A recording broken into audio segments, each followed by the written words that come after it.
Hello everyone. Today I am going to discuss a numerical of deep foundation.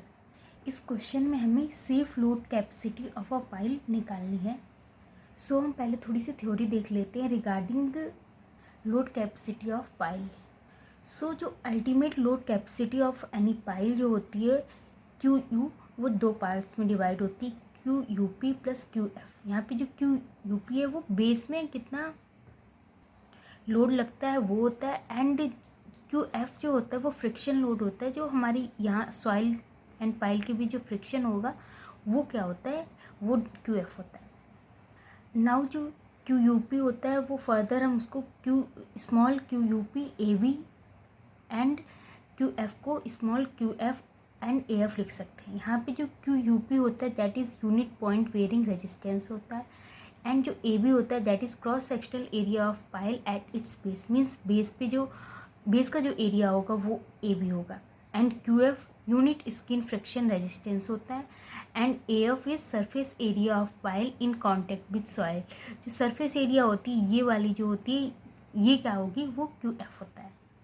Now Q U P को हम कैसे find करेंगे, ये जो हमारा क्यू यू पी है इसको हम कैसे फाइंड करेंगे, उसके लिए हमारे C5 सॉइल के लिए फार्मूला होता है q you p equal to c n c plus sigma dash n q plus 0.5 b gamma n gamma. ये जो भी टर्म्स हैं इनके बारे में ये क्या है, ये दे रखा है. लाइक बी जो है वो डायमीटर ऑफ द पाइल है, sigma dash is effective overburden pressure at the tip of pile, और ये किसके इक्वल होगा, गामा एल के इक्वल होगा, एल जो डिस्टेंस होगी. N C N Q N gamma bearing capacity factors हैं. C is unit cohesion, B is हमें यहाँ पे बता चुके हैं that is diameter of pile, and gamma जो होता है वो इफेक्टिव यूनिट होता है. And in case of deep foundation में क्या होता है, it has been observe that value of 0.5 gamma b and gamma is very less in comparison to the value of n dash n q. So n dash n q की जो value होती है वो बहुत ज़्यादा होती है 0.5 बी गामा एन गामा की. मीन्स ये वैल्यू बहुत कम होती है, इसलिए हम यहाँ पे इसको निगलेक्ट कर सकते हैं. सो जो q u small q p u की वैल्यू हो जाती है that is c n c plus sigma dash n q. Now we know अगर हमारी सॉइल है वो सैंड है तो जो सी की वैल्यू है वो 0 होगी, तो क्यू पी यू सिर्फ एन डैश एन क्यू के इक्वल हो जाएगा. एंड अगर वो क्ले है तो ये एन डैश 0 हो जाएगा, एन डैश एन क्यू 0 हो जाएगा, एंड क्ले के केस में जो क्यू पी यू होगा वो सी एन सी के इक्वल हो जाएगा. Now second one is Q F यानी स्किन फ्रैक्शन कैसे निकालेंगे वो देख लेते हैं. सो स्किन फ्रैक्शन जो ग्रेनुअल सॉइल है उसके लिए पहले देख लेते हैं. हमारा जो क्वेश्चन है उसमें ग्रेनुअल सॉइल ही है, तो हम सिर्फ ग्रेनुअल सॉइल के लिए इस क्वेश्चन में देखेंगे. ग्रेनुअल सॉइल के लिए skin friction equal to Q F A F.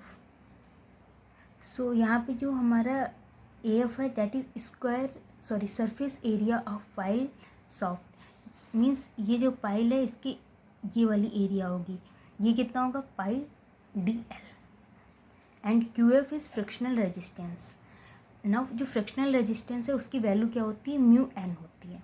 यहाँ पे म्यू क्या हो, coefficient of friction between soil and pile material, and जो एन है that is lateral earth pressure at any time.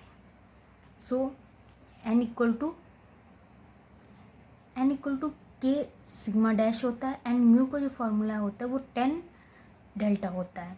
सो इन सारी वैल्यूज़ को जो हम इस फार्मूला में पुट करेंगे then we get value of q f that is frictional resistance. And जो हमारे यहाँ पे डेल्टा होता है that is friction angle between soil and pile. And delta equal to 5 हो जाता है जब क्या होता है, जो पाइल होती है वो पाइल मटेरियल भी हमारा सॉइल ही है. मीन्स सॉइल एंड सॉइल के बीच अगर फ्रिक्शन एंगल होगा दैट इज़ 5 हो जाएगा, मतलब डेल्टा इक्वल टू 5 हो जाएगा अगर सॉइल एंड सॉइल के बीच हमारा फ्रिक्शन एंगल है. सो क्यू एफ जो हमारा म्यू एन था उसमें सारी वैल्यूज़ पुट करेंगे, we get Q F equal to के sigma dash 10 delta. Now there is a table जहाँ पे हमें डेल्टा एंड के की वैल्यूज़ के बारे में दे रखा है. लाइक जब स्टील होगा तो डेल्टा 20 डिग्री होगा, एंड के की वैल्यू लूज सॉइल के केस में 0.5 होगी, एंड डेंस के केस में 1 होगी. कॉन्क्रीट होगा तो हमारा डेल्टा इक्वल टू 3/4 5 हो जाता है, एंड लूज एंड डेंस दोनों की लूज के केस में वैल्यू 1 होती है एंड डेंस के केस में वैल्यू 2 होती है। टिम्बर के केस में ये वैल्यूज होती हैं। Now let's solve our question. Our question is a 12 meter long 300 mm diameter concrete pile is driven in a uniform deposit of dense sand। हमारे पास जो सैंड है वो डेंस सैंड है। पाइल की जो लेंथ है that is 12 meter and diameter is 300 mm।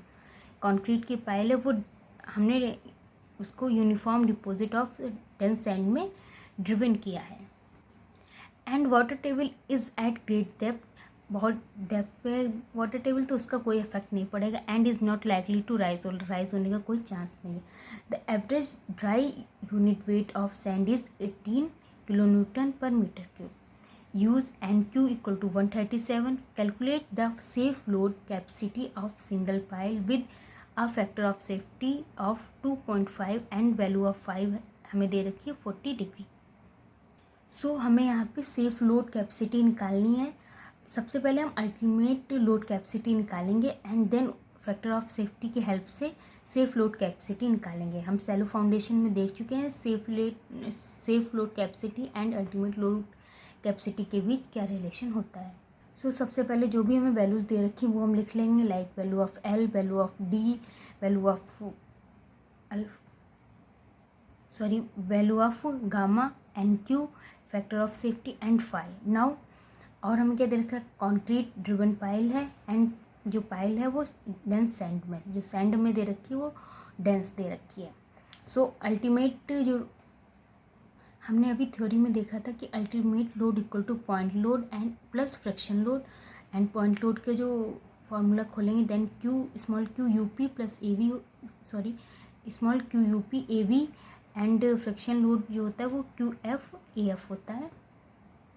And जो QUP की वैल्यू होती है वो ये होती है, बट डी फाउंडेशन है इसलिए ये 0 हो जाएगा। एंड सैंड दे रखी है हमें इसलिए C 0 होगा, तो ये पूरा टर्म 0 हो जाएगा। तो QUP अल्टीमेट हमें मिलेगा सिग्मा डैश NQ के इक्वल। यहाँ पे हमें NQ की वैल्यू दे रखी है, सिग्मा डैश निकालना है हमें सिर्फ। So calculation of sigma dash. Friends जो हमारे यहाँ पे सिग्मा डैश होता है वो करस्पॉन्डिंग टू डेप्थ होता है। मीन्स सिग्मा डैश कहाँ तक लेंगे, तो मीडियम एंड लूज सैंड के केस में जो sigma dash equal to alpha d होता है, अल्फ़ा एल होता है। तो जो एल होता है लेंथ होती है वो कितनी लेंगे, लूज सैंड के केस में 15 into diameter of pile, means diameter of pile को 15 से मल्टीप्लाई कर देंगे वो लेंथ लेते हैं। And in case of dense sand 20 into diameter of pile लेते हैं। सो जो हम सिग्मा कैलकुलेट करेंगे इन केस ऑफ डेंस सैंड हमें पता है sigma dash is calculated at depth of 20 D यहाँ पे डायमीटर ऑफ पाइल है उसके करस्पॉन्डिंग निकालते हैं। तो डायमीटर ऑफ पाइल हमें 0.3 दे रखा है, वी गेट 6 मीटर। सो हम जो सिग्मा डैश निकालेंगे वो 6 मीटर के करस्पॉन्डिंग निकालेंगे। सिग्मा डैश का जो फॉर्मूला होता है वो अल्फ़ा एल होता है एंड एल जो हमें यहाँ पे वो 20 डी दे रखा है। सारी वैल्यूज पुट करेंगे, we get value of sigma dash equal to 108 kilonewton per meter square. So now हम इजली QUP निकाल सकते हैं, that is equal to sigma dash NQ। Sigma dash की वैल्यू हमने अभी निकाली है 108 एंड NQ की वैल्यू हमें दे रखी है 137। We get 14796 kilonewton per meter square. Now इसको हम एक फिगर के रूप में दिखा सकते हैं। ये हमारी पाइल है जो कि 12 मीटर लॉन्ग है एंड डायमीटर इज़ 0.3। नाउ जो सिग्मा डैश है वो हमने 6 मीटर पे निकाला। स्टार्टिंग में तो 0 होगा, 6 मीटर पे जाके ये हमारा 108 किलोन्यूटन पर मीटर हो जाता है। इसके बाद नहीं ये बढ़ेगा, कोई इफेक्ट नहीं पड़ता है।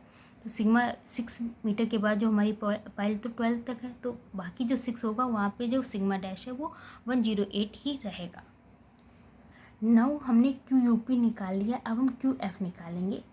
सो कैलकुलेशन ऑफ QF, बड़े वाले QF की कर रहे हैं तो हमें पता है जो कैपिटल QF होता है equal to small QF and AF। And जो QF है वो हम पढ़ चुके हैं, QF equal to K sigma average 10 delta.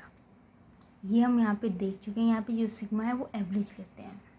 जो हमारा सिग्मा का डिस्ट्रीब्यूशन है वो अलग अलग हुआ, एक तो 6 मीटर के लिए अलग है एंड देन यहाँ से 6 मीटर जो बिलो होगा वो अलग होगा। इसलिए हम जो QF को, जो ये वाला QF है इसको 2 पार्ट में डिवाइड कर लेंगे, QF1 A1 plus QF2 A2। And in case of concrete जो हमारा डेल्टा होता है वो 3/4 फाई होता है। सिंस हमें फाई की वैल्यू दे रखी है तो हम डेल्टा की वैल्यू निकाल लेंगे। 3/4 phi equal to 30 degree. Now QF1 जो होगा वो इतने वाले एरिया के लिए होगा एंड QF2 वो बाकी नीचे 6 मीटर लेंथ के लिए होगा। So QF1 equal to K sigma average 10 delta.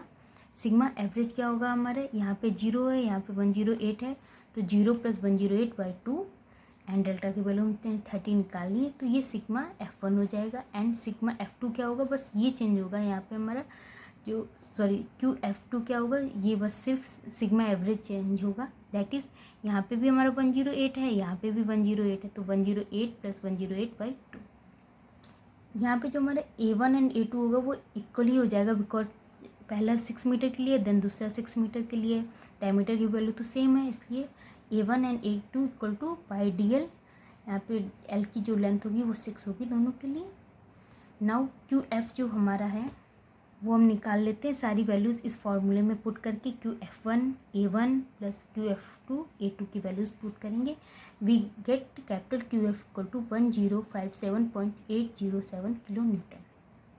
Now हमने QUP निकाल लिया है एंड QF जो कैपिटल QF है ये पूरा निकाल लिया है। AB हमें और देखनी है। AB क्या होता है, ये जो बेस का क्रॉस सेक्शन एरिया होता है वो होता है, that is equal to πr² होता है। तो यहाँ पे डायमीटर दे रखा तो π/4 ये जो डायमीटर है स्क्वायर हो जाएगा। सो सारी वैल्यूज़ को इसमें हम पुट करेंगे। वी गेट, हम सारी वैल्यूज़ को पुट करेंगे, ये QU है, इसमें सारी वैल्यूज़ को पुट करेंगे।